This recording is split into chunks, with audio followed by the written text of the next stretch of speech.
Shalom, shalom. Thank you for joining us on the Hour of Fire with Pastor Rachel Bilingo, Evangelist, Sister Celia, and Brother Peter. As we share the word and as we encourage each other in Christ Jesus, our soon coming King. We were blessed this morning by our very own pastor, Pastor Rachel Bilingo. And sticking with the theme for this year, which is resurrection, restoration, and harvest, the subtitle today for this message is entitled, Where Did You Put Him?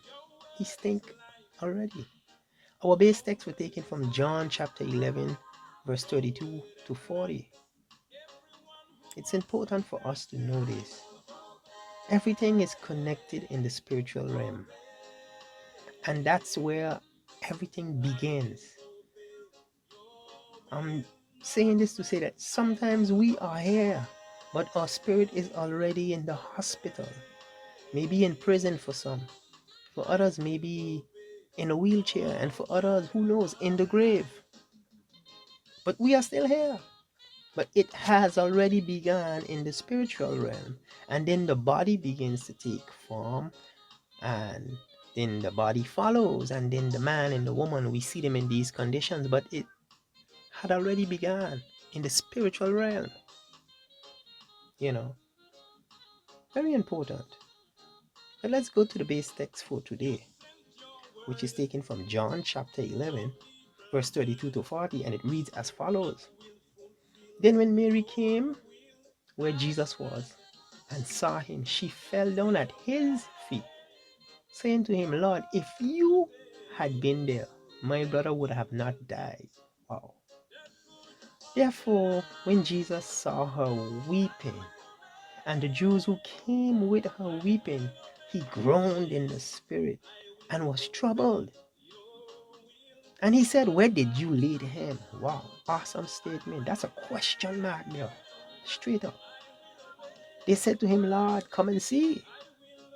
Jesus wept. Then the Jews said, see how he loved him. And some of them said, could not this man open the eyes of the blind? Also have kept this man from dying. Then Jesus again groaned in himself, came to the tomb. It was a cave, and a stone laid against it. Jesus said, take away the stone. Take away the stone. Martha, the sister of him who was dead, said to him, Lord, by this time there's a stench, for it has been 4 days.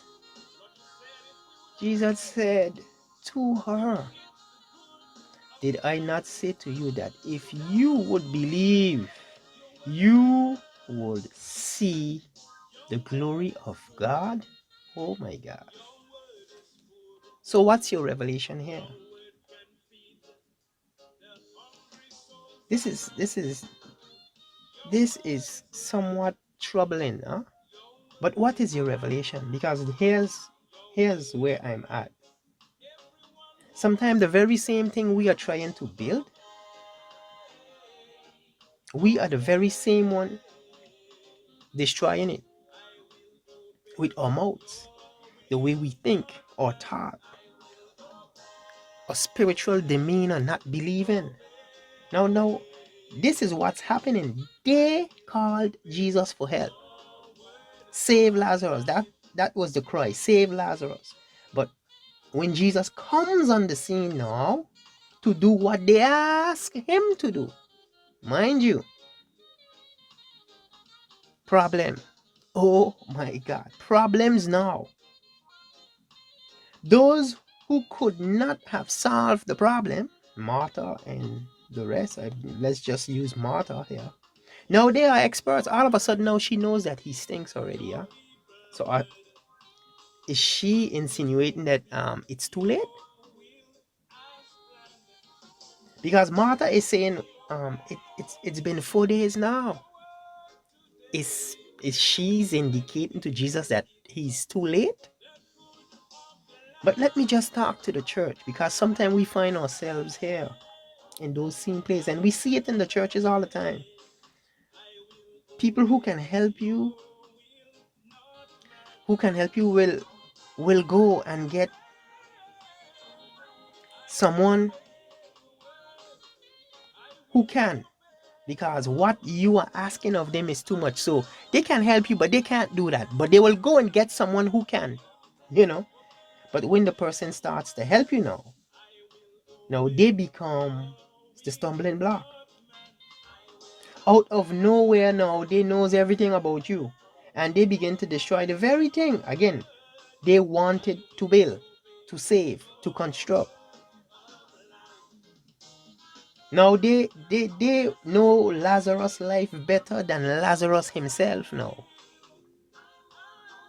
You see, the believers now know your life and your story and your problems better than Jesus himself. I mean, after all, she told Jesus by now he's thinking, let's just be realistic. Don't you think Jesus knew that? But they know your problem and your situation now better than the one who they went and get to solve the problem. Here is Jesus now ready to resurrect, to deliver, to set free, to break chains and fetters. And here are those individuals, those experts now, saying to Jesus, it's been 4 days now, it's too late. So are you saying to Jesus now that's a last case? But you need to understand that when it comes to Jesus, time is not the issue. Jesus didn't even answer. That's what I like about this passage. You can say to Jesus, it's too late. It's been 4 days. You will say to Jesus, yes, but this family in the church has been going through that situation for years now. Are you saying Jesus, if he comes on the scene, can't solve that problem? But I say thank God for Jesus still. Amen. I say thank God for Jesus. Because our situation and issues and problems, no matter the time or the years, days, weeks, or months, we've been facing, or going through them. You see, it's not a problem. Even if it don't look good, and really even if it smells bad, just like this odor that was coming out of the grave, that can't stop Jesus from delivering. That can't stop Jesus from setting the captives free. And ultimately, that can't stop Jesus from resurrecting me and you today if he wants to. But let's zero in on the stench, because that was Martha's issue. Martha's issue switched now from the life of her brother to the stench. Stench, a strong and extremely offensive odor or smell. So in reality, we know that odor itself and smell is invisible. And anything that's invisible, let me just say this to you. Anything that is invisible is much more dangerous than what's visible. Much more dangerous, because the invisible is everywhere, since it can't be detected by the naked eye. Simple example, the power of odor, of smell. A baby, not fully aware of his or her mother facial features, recognizes his or her mother by their odor, by their scent, that smell. But since we're here, let's keep pushing even down in this area, because we could take it to a next level. Even dogs now know their owner by their odor. And a dog will find his way home simply by smelling his way there. Through the different odors he will pick up, he knows, hey, I'm getting close to home.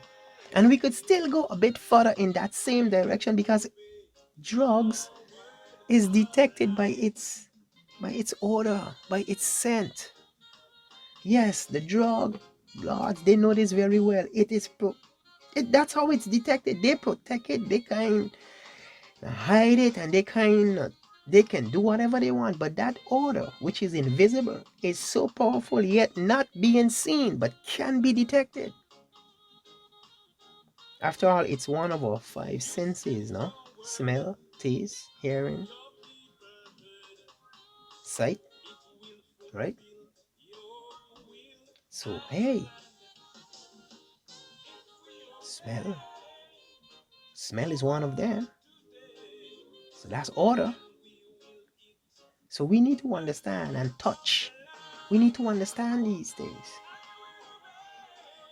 But we're going to focus on order because here, suddenly the problem was no longer so much Lazarus, but it became his order. The things people will do who will go and try and get help for you. So we're going to focus on order, on smell, on scent, or some might even say aromas or fragrances, because today it's invisible. It's invisible, and its impact is physical. Yeah. Therefore, I say to us again, it all begins in the spiritual. Look at this. It is invisible, but its impact now is physical because she can't see the sin. She can only smell it. But that's now the hindrance between Lazarus coming out of the grave, because there's a stench now. Very important. But what we're going to do, since we are in that area now, where we're talking about aromas, where we're talking about fragrances, where we are talking about smell and scents and odors, let's go and see, because like I say, powerful is order. Order is very powerful. It's not something to be taken lightly. The power of order is so powerful that here we have something extremely important being said here. 2 Corinthians chapter 2 verse 16. Let's see what is being said there. And it reads as follows. To the one we are the aroma of death leading to death. In other words, we are the scent of death that leads to death. In other words, we are that order that of death that is leading to death. And to the other, the aroma of life leading to life. So aroma, scent, order is very important.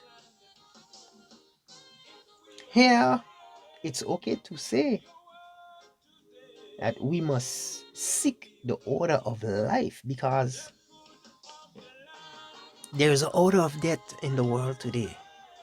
That's the enemy's plan, to have us smell that way, because here, if we understand what Paul is saying here, that aroma of death will lead to death, and the one of life would lead to life. So we have to avoid that aroma now of death, that scent, that order of death. But let's go back to Lazarus, because now that we understand the power of aroma, the power of order, the power of scent, let's go back to Lazarus, because again, like I say, it was Martha that came to that understanding. That was Martha's reasoning. Jesus, wow, by now there's a stench, huh? But so let's go back. Lazarus' order indeed was terrible, because physically his body has been, lifeless for at least 4 days. So yes, there was a great, and I must say maybe, strong scent there. And we know that bad odors pushes people away, huh? And bad odors can cause blockage, and it can even hinder your advancement.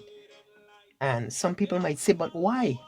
And let's just say it as it is, because it can cause people who's willing to help you just to avoid you. I mean, order is strong. Order can really be a hindrance. They can stay away, they can deny you, they can not help you, and and They might even, forget you and your problems simply because of the way you smell. Though that order is very important. Your order, your sin can be compared to your reputation. Wow, now we're going deep now. Our order and our sin can be compared to our reputation. Yes, it's invisible, yet it have a serious impact on others. If it's good, to God be the glory, but if it's bad, oh my God.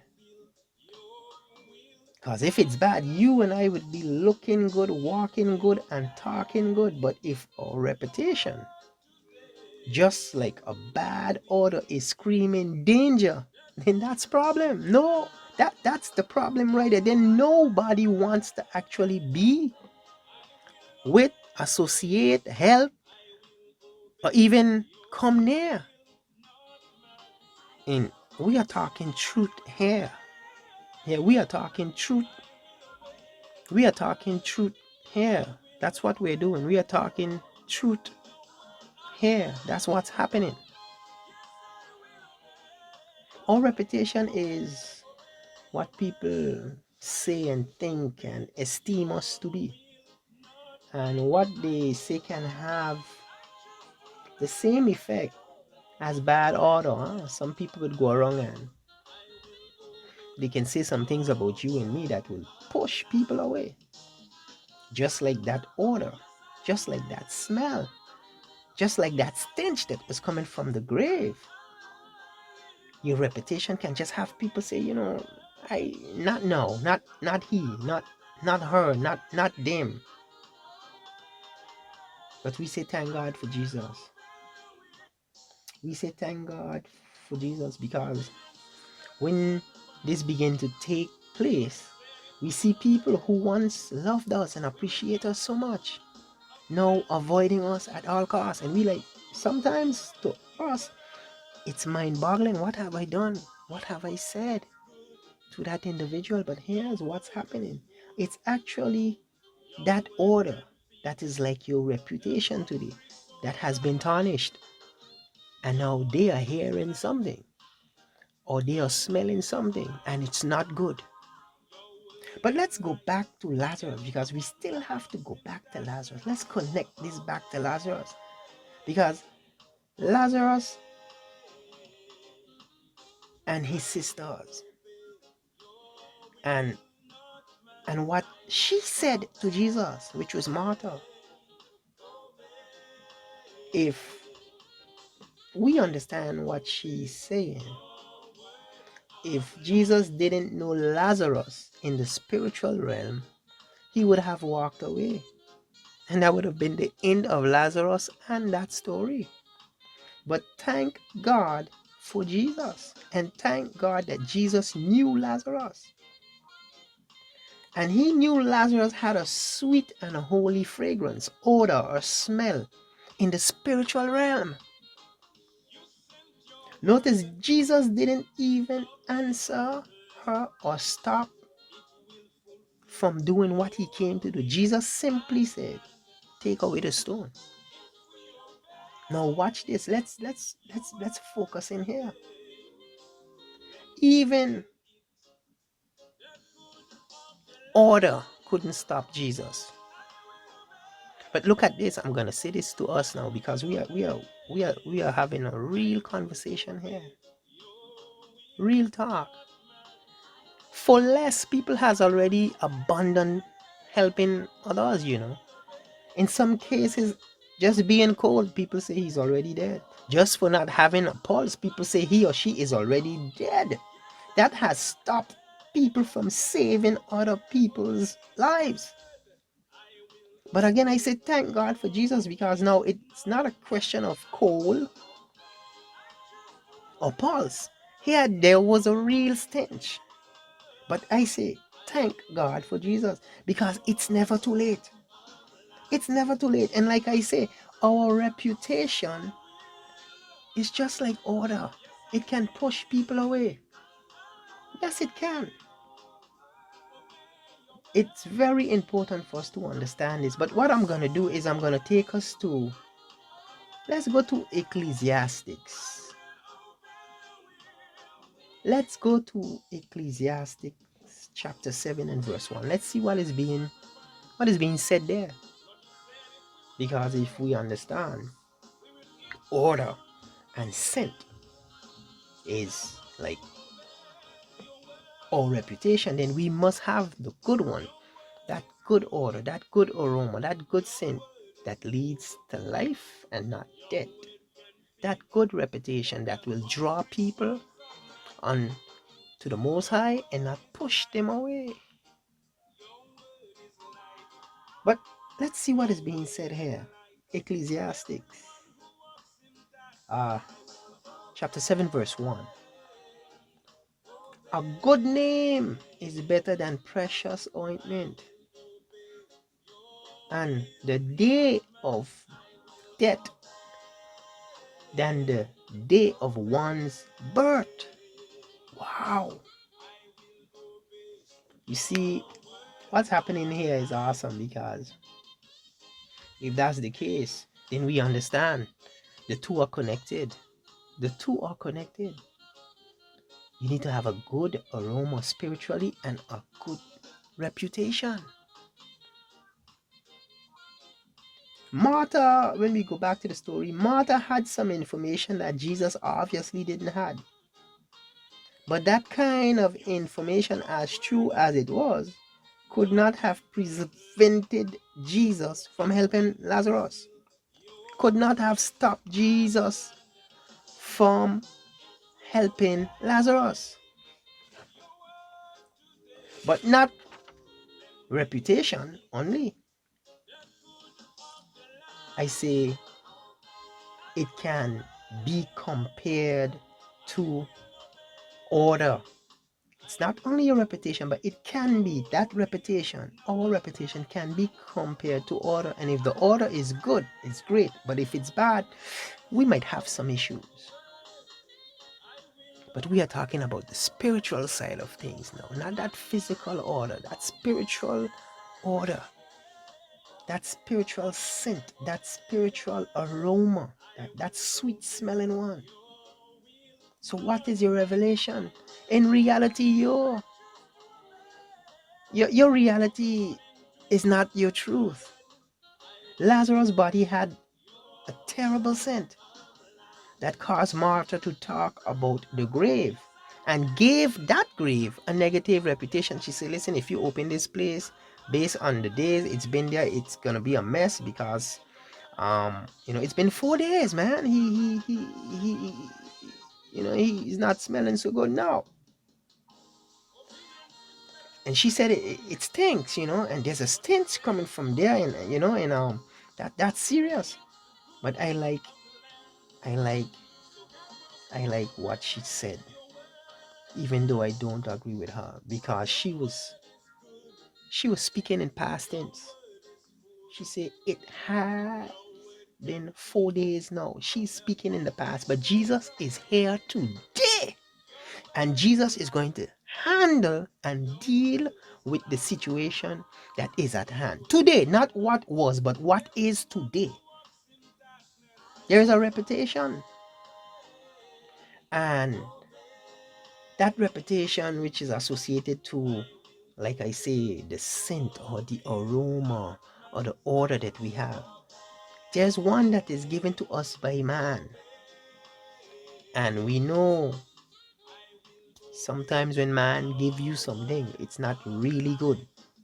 But there's also that spiritual scent, that spiritual order, that spiritual reputation that God have of us, that's invisible to the man that will go out there and give you and I a negative reputation, spread lies and rumors. And in this case, Lazarus was a man that knew Jesus, and he had a relationship with God. He was a man of covenant, so Jesus knew him personally.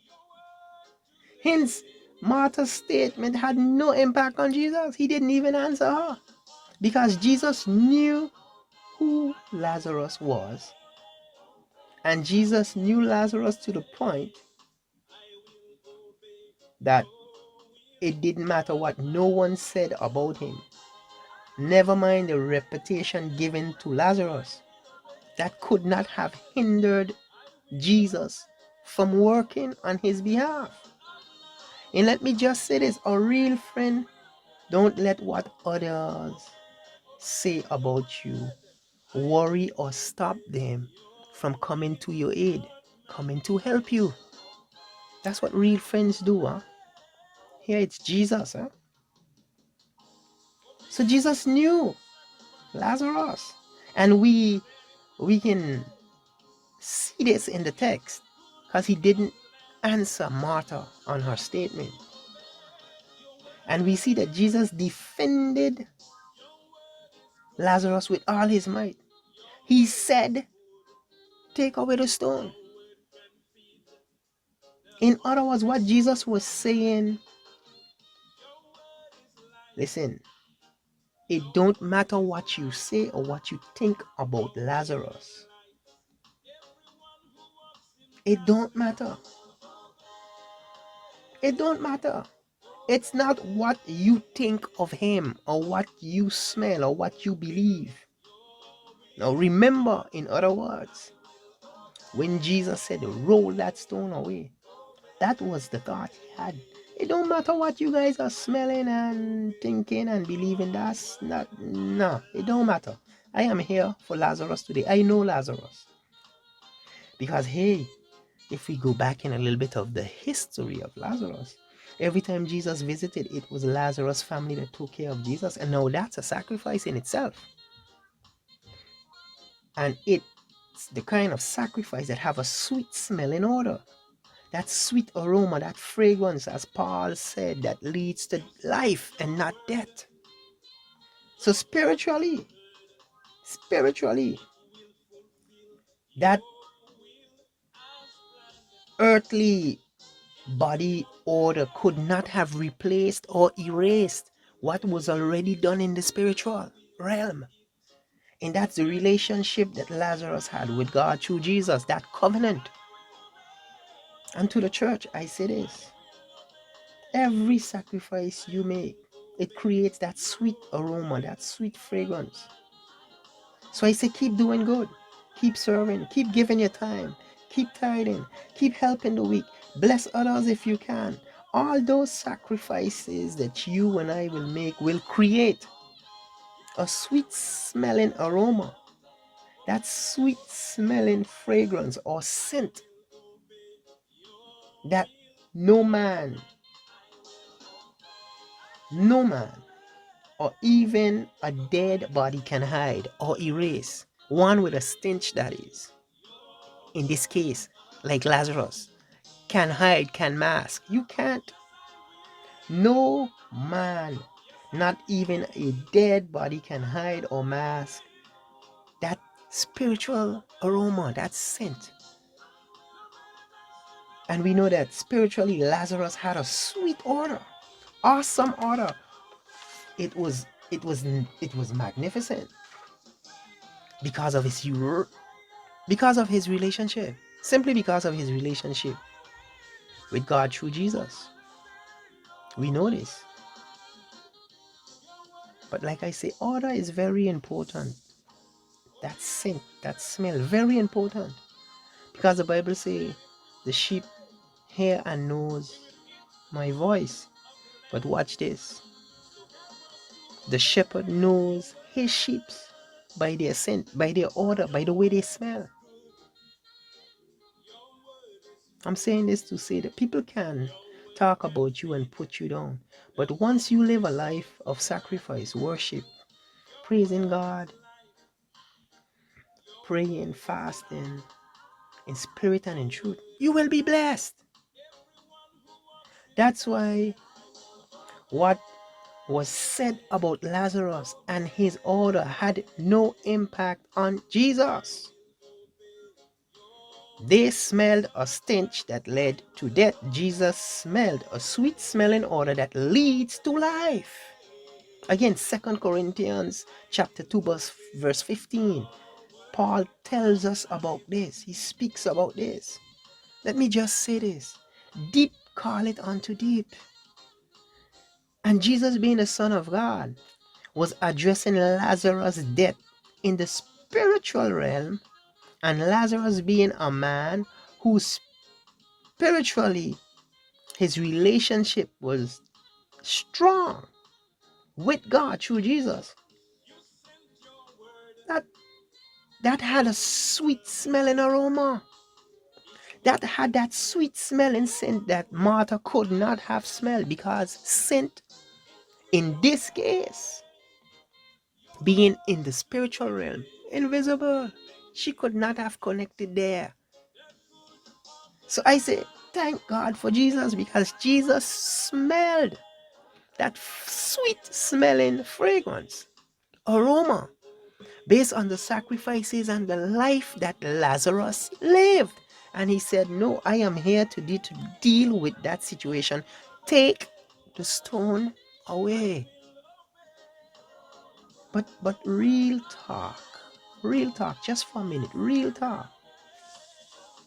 People,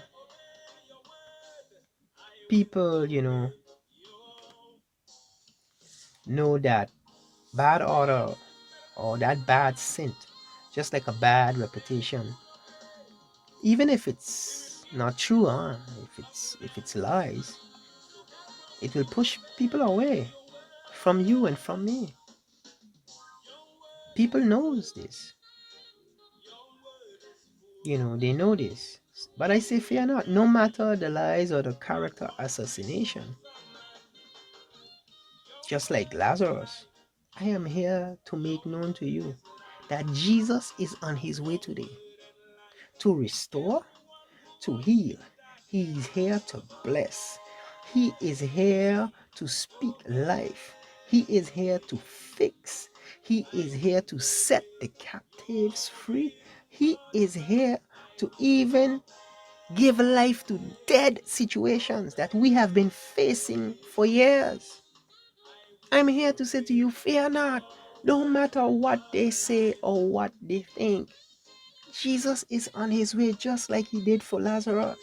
And based on the life of sacrifice, which gives off that sweet aroma that goes up. Hey, it don't matter what they say. It don't matter what they say. A life of sacrifice, I say, gives off that kind of aroma. A life of sacrifice. But let's go to 2 Corinthians chapter 2 verse 15. Because here again, I keep saying, a life of sacrifice gives off that sweet aroma that leads to life. So I have good news for us, irrespective of what they say, or even in this case, what was being said about Lazarus right in front of his grave. I say, have no fear. It reads as follows, 2 Corinthians chapter 2 verse 15.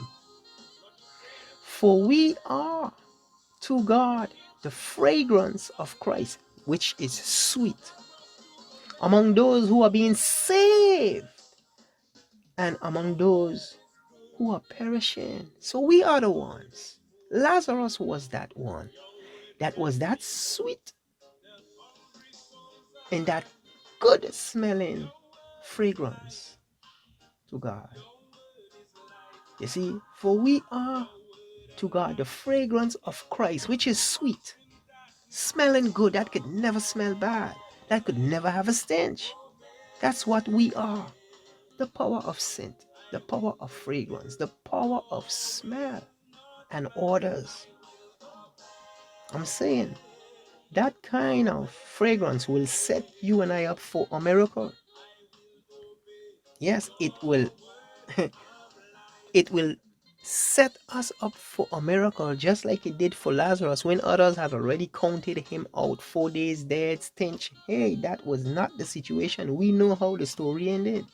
I'm saying the life of sacrifice, which creates that fragrance of Christ before God will lead to life, will be the breakthrough, will set us up for that miracle. But let's keep pushing since I'm here.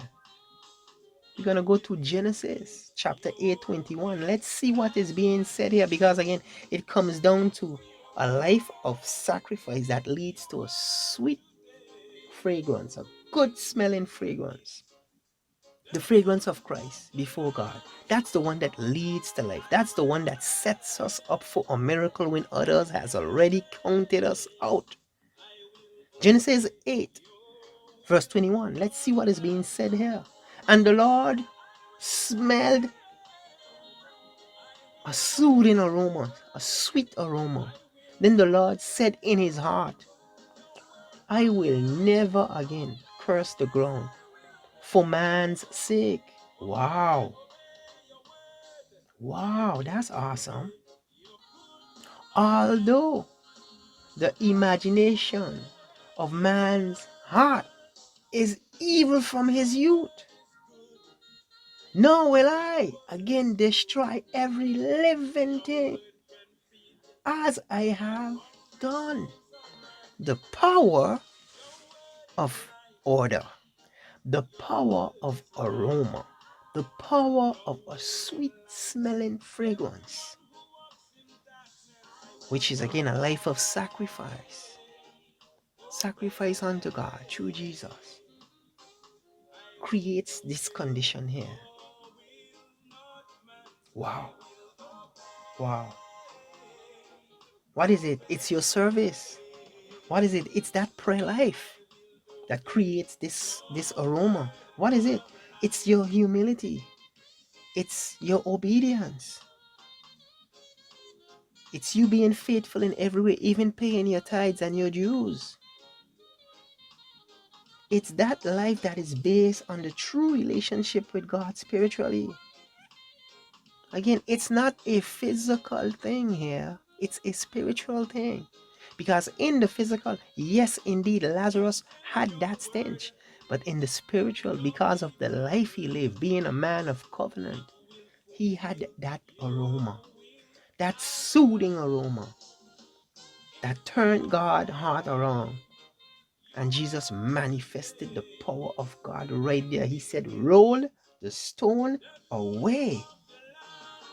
But let's keep pushing. Let's keep pushing. Let's go to Matthew chapter 16, that is. And we're going to take it from 15 to 16. Let's just keep pushing. Because again, we must understand what's happening here. Matthew 16, and we're going to take it from 15 to 16. Your aroma, your odor, your scent, your smell can cause people to say all kind of things about you, but only your true friends will know who you are. And it reads as follows. He said to them, but who do you say I am? This is Jesus now. People was questioning who he is, what he is.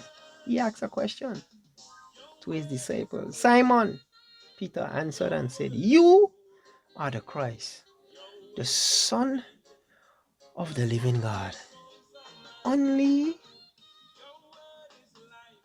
a friend who knows you can speak this way. Wow. Wow. See, because Jesus had been given a bad reputation by this time here on earth, while he was on his mission, while he was about his ministry. And just like Lazarus, that bad reputation, like I say, created this scent, this odor, this aroma that push some people away. But Jesus, never mind about what was said or what they think. He asked the question to his own. That's what he did. Simply, I know you've been hearing, I know you've been seeing, I know you was told. Now you tell me what you know. Because if you're connected spiritually, then you will know who I am. This is why he didn't ask the masses the question, he asked his own. People will talk, people will lie, people will criticize and even judge. But I say, fear not. I say, it's not a physical thing or a flesh thing, it's a spiritual one. And watch this now. Look at what's happening in verse 17. Because since Simon answered, "You are the Christ, the Son of the living God," then wow, we see a friend there. We see someone who's connected spiritually. Because the word on the street about Jesus wasn't the good one. Okay, we know by this time it was the Pharisees and everyone else on their mission to destroy him. So they had nothing good to say about him. But watch this. Matthew 16 verse 17. Jesus answered and said to him, "Blessed are you, Simon Bar-Jonah, for flesh and blood has not revealed this to you, but my Father who is in heaven." Only a friend and only someone who's connected spiritually. It's not what they say about you. It's who you are in Christ. It's not how people see you or judge you in the flesh. Some might say you're small, you're quiet, you're simple. But in the spirit, you are a giant. Not simple, you are a giant. You are not simple, small, or quiet. You are a giant. Not simple, but rather you are one who's about the kingdom business. And some might say, yes, quiet, but you are never really quiet because you are a prayer warrior and a worshiper. You understand, but they don't know this. This is where the problem lies. And so it was for Lazarus. They didn't know this. So I say, fear not. Yes, simple, quiet, small. No, no, no, no, no. That's what you see. That's not what I am about. Quiet, never. Prayer warrior, worshiper, never. Small and simple, never. This is a man about kingdom business. You see, your order and your sin will cause you and I to be blessed. Yes, it will cause us to be blessed. That spiritual order, that spiritual scent will cause us to be blessed. And it's the key. And we could take an example. We see Joseph in prison being a slave. So we know he couldn't have been so clean. And also, yes, being in prison, maybe at that time, his order wasn't so good. I mean, he's in jail, huh? Yet Potiphar came off his throne to meet him. So my question is to you, what caused it? It's that spiritual order. It's that spiritual aroma. It's that connection, that life of sacrifice that will open doors that no man can open. And we see this with Jesus and Lazarus. Jesus was in the grave for 3 days. Yet his order opened that door that no man could have opened. Yes, he was in the grave for 3 days, but his order, his scent, that physical scent that we smell, the one that we can't see, that opened the door for Jesus that no man could have opened. And we know now he is seated at the right hand of his Father. The power of order, the power of aroma, the power of a sweet smelling aroma, the sweet one, that one, I say, that comes from a spiritual relationship with God. We know Jesus came out of the grave with power and might. And now he's seated at the right hand of the Father. Who could have opened up that grave, that door, that path that lead to the Father, had it not been for all the sacrifices that he made, that left that sweet smelling odor to the Father, the one that Paul spoke about in 2 Corinthians chapter 2, that smells like life, that leads to life. Wow. We know Joseph was lied upon. And in Joseph's case, even lied upon, there was evidence. I'm saying he was in prison but not guilty. Real talk. Lied on, ready to be judged, but still Potiphar made that very same man governor. Wow. Again, I say, it's a spiritual thing, you know. It's a spiritual thing. It's not a physical thing, it is a spiritual thing. But in closing, let's go to Esther. Let's go to Esther. Because there again, we have a beautiful story. Wow. We have a beautiful story here. This is Esther chapter 3, verse 5 to 7. You need to be careful sometimes when you don't know who you're messing with. And it reads as follows. Esther chapter 3, verse 5 to 7.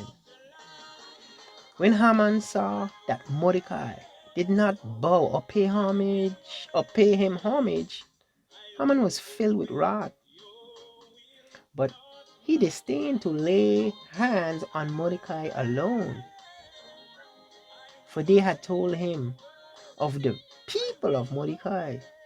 Instead, Haman sought to destroy all the Jews who were throughout the whole kingdom of King Ahasuerus, the people of Mordecai. Now that's cool, but I'll say that's foolish. Verse 7. In the first month, which is the month of Nisan, in the 12th year of King Ahasuerus, they cast a lot before Haman to determine the day and the month, until it fell on the 12th month, which is the month of Adar. Now let me just say this. One must be foolish, stupid, retarded, or crazy to fight or to oppose God's people. It's simple. You stupid, foolish, or retarded. But we see here this plan, and we know that this plan failed. Why it planned? Why it was planned? Why it was planned, I don't know. But I'll say this, because again of reputation, because of what others will say of you. You see, because of how others will see you and how others will judge you. They will lie. In this case, some might even hate or disdain you. And this is why it was planned. But let them oppose you. Let them oppose me. Let them fight us like they did here to Esther and Mordecai. Or like Lazarus. For Lazarus, it was his order that was bad. I'm saying this to say that's a failed plan. That's a failed plan. From the get-go, that's a failed plan. And we see him on here playing with fire, but we know that he was the one who got burned. Plotting against a spiritual man? Again, I say you must be foolish, stupid, crazy, or retarded. And in this case, God's people, God will step in. He did it for them. He'll do it for you and me. Let them plan, let them fight, let them oppose. God will step in. And we see Mordecai and Esther. We know that they had that spiritual relationship with God. And we know that that sweet smelling aroma is the one that leads to life, not death. So Haman plan backfired. Haman plan failed. Why? Haman chose to play a stupid game and he won a stupid prize. Messing with God's people? Come on. But in closing, I'll I'll go to Daniel. I'll go to Daniel. Daniel chapter 3, verse 21 to 27. Because we are focusing on the stench and that smell and that odor. And we say and we see through the word that there's one that leads to life, but then there's another that leads to death. So we are to seek the one that leads to life. And I'm saying to you today that it is a spiritual thing. And it's that spiritual relationship with God through the sacrifices we make and how we remain obedient to his will and his way is what creates that sweet smelling aroma that leads to life. But let's go and see what is being said here in Daniel chapter 3 verse 21 to 27. Let's see what is being said there. Let's see what is being said here. 21 to 27. Let's see what is being said.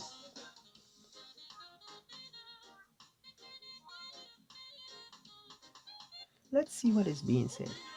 Obedience is better than sacrifice. Obedience is better than sacrifice. Obedience is better than sacrifice. So true. Very important. Let's see what is being said there. Let's see what is being said here, because I know this is a very intriguing story. One that is very powerful, especially now in the days in which we live. Yeah. Daniel, as I close, chapter 3:21, verse 27. Your scent, that spiritual scent, is very powerful, and it will open doors that no man can open. The one that leads to life, blessings, favor, healing, breakthroughs, and miracles. Let's go and let's get into the text. This verse of scripture. Daniel chapter 3, 21, verse 27. Then these men were bound in their coat, their trousers, their turbans, and their other garments, and were cast into the midst of the burning fiery furnace, which means they had fuel to burn. They had cloth on them. 22. Therefore, because the king's command was urgent, and the furnace exceedingly hot, the flame of the fire killed those men who took up Shadrach, Meshach, and Abednego. It killed them. And these three men, Shadrach, Meshach, and Abednego, fell down bound in the midst of the burning fiery furnace. Awesome. Awesome. This is what happened. That's how it went down. But it continues. Then King Nebuchadnezzar was astonished, and he rose in haste and spoke, saying to his counselors, Did we not cast three men bound in the midst of the fire? Ah! They answered and said to the king, True, O king. Watch this. Watch this. Verse 25. Look, he answered, I see four men loose, walking in the midst of the fire, and they are not hurt. And the form of the fourth is like the Son of God. Oh my God. A life of sacrifice. But let's continue. verse 26. Let's continue. Then Nebuchadnezzar went near the mouth of the burning fiery furnace and spoke, saying, Shadrach, Meshach, and Abednego, servants of the Most High God, come out and come here. Then Shadrach, Meshach, and Abednego came from the midst of the fire. And the satraps, administrators, governors, and the king's counselors gathered together, and they saw these men, on whose bodies the fire had no power. The hair of their head was not signed, nor were their garments affected. And very important, and the smell of fire was not on them. Scent, odor, fragrance. There was no stench of fire on there. What's your revelation? A life of sacrifice. What's your revelation? The power of that spiritual relationship that creates that aroma of life, that when even the fire comes, the fire can't burn because God will step in. Just as he did through Jesus for Lazarus, he's going to do for me and you today, your family, my family. I say, fear not. All we have to do is remain faithful and be obedient to his word. And yes, there might have been some things done in the past, but God is able. He's able. And yes, for some of us, it might seem as if it's too late because you and I have been dealing with this issue for some time. I'm saying to you, I am here to reassure you that it's never too late when Jesus comes on the scene. It's never too late. It's never too late. And we see this with Lazarus. I want to say to you, remain faithful. Do good. Create that sweet smelling aroma that leads to life through the life that you live. Start today. Have a blessed week. May God continue to bless you, keep you, your family, your loved ones, your children. Protect yourself at all times. And just be blessed and be a blessing to someone out there. Have a blessed week. I say shalom, shalom, bye-bye, shalom.